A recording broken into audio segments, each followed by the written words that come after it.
Once a terrible man, always a terrible man. Welcome, and this is Life Zero, the world of the apocalypse, where zombies walking around. But this time, the survivors ain't no softies. This time, the survivors are actual black op operatives. Let's see how they survive or die. Picking up exactly where we left off with the crew coming to terms with what the captain just did. I mean, they understood why. But Jesus Christ, that was cruel. His best friend took it the hardest. He was still mourning while the rest just waited outside. Mitchell was wondering what's taking him so long, and the lieutenant didn't find this funny. Not everyone is a piece of shit like you. Give him time to mourn. He took that as disrespect. Don't talk to me like that, bruh. Because you're a lieutenant doesn't mean you could talk to me crazy. You are literally alone too. You ain't got no friends. She looked him dead in his eye and called him an asshole. The captain told them, focus, stop fighting. Yeah, all due respect, Captain. We came here for you, to save you, and you put one of us down like a dog. The captain was frustrated. Would you have done it? Mitchell said, nah, so shut the fuck up. That exact moment, he came out. He was done mourning. Now, let's move, because they had the address. It was going to be a long walk. There was no time to talk. So, they headed out. They knew exactly where they were going, and when they got there, they were hopeful. They expected to find her alive. The lieutenant let them know the exact floor they needed to be on, and so it was time to move.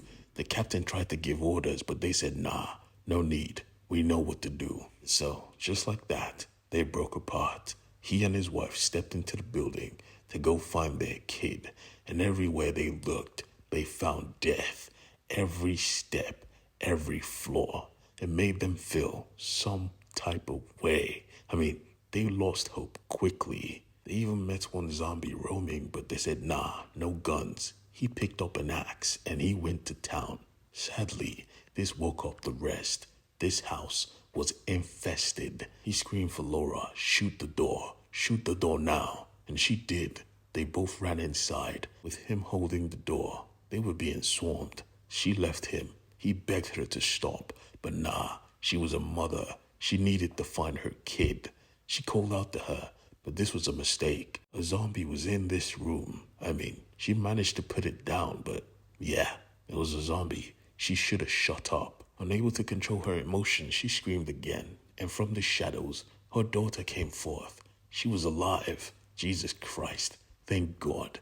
On the ground below, though, the lieutenant was finding it hard to find the best vehicle, so they had to look at the garage, and they found it, sitting right there with snow tires and all. They found the Range Rover, and now it was time for Mitchell to break in. I mean, he had to be careful. This was the zombie apocalypse. Sadly, the car did not give a fuck.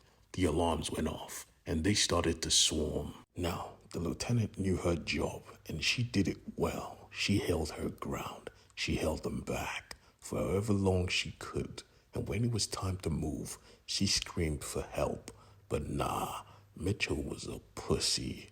He was in the car, and he watched her get dragged. He left her. I told you these guys don't like each other.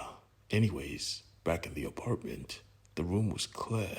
The captain had his kid. Laura was so happy. She asked the questions. Are you okay? Are you bit? And apparently, she was. She was okay, though. It was pretty obvious it was okay. Regardless, the captain wanted it covered. Anna, cover your arm. Now. Sadly, it was already too late. He was there.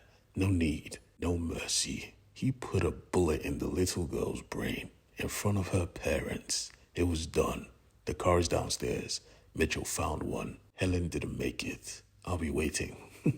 The captain was there with his girl, mourning the death of his kid. He should have realized at that moment he caused this. If he didn't put one of his boys down like a dog, this wouldn't have happened.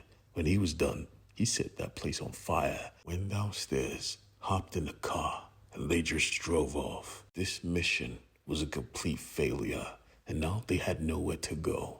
They needed directions. They asked the captain, but he wasn't there.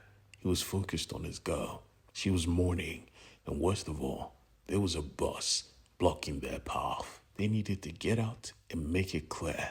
So The captain and Ronnie went, but they knew this was never going to turn out correctly. Both of them thought they did the right thing. One person was not going to return. Mitchell and Laura were in the car waiting, and the swarm started to appear. And then he came. The captain was there, but there was no Ronnie. He hopped in and told Mitchell to drive. Mitchell was wondering where's Ronnie, but he said he's not coming. He didn't make it. So they drove, and they drove, heading straight for the military base, knowing full well it was on level 1. They were going to get shot at, but funny enough, they weren't getting shot at. Why? What's wrong? They came in hot, and as soon as they parked, they got out and introduced themselves. They got treatment quickly. I mean, this was weird, right? They were meant to be quarantined, but they weren't. Laura, still silent, was trying to get treatment. Nobody could talk to her. And Mitchell, well, he was just hungry. After the events of this past few days, the captain thought of no food. And suddenly, from the corner of a room, he heard Laura scream, "Leave me alone." So he went there to help. "Leave her, I'll talk to her." And when the nurse went, Laura revealed something she'd been hiding. She apparently was bitten. Jesus Christ. But funny enough, she was at peace. She wanted to see her daughter, and she wanted him to pull the trigger. He had a choice to make, and this choice was absolutely fucking ridiculous. Sadly, he would still have to make it.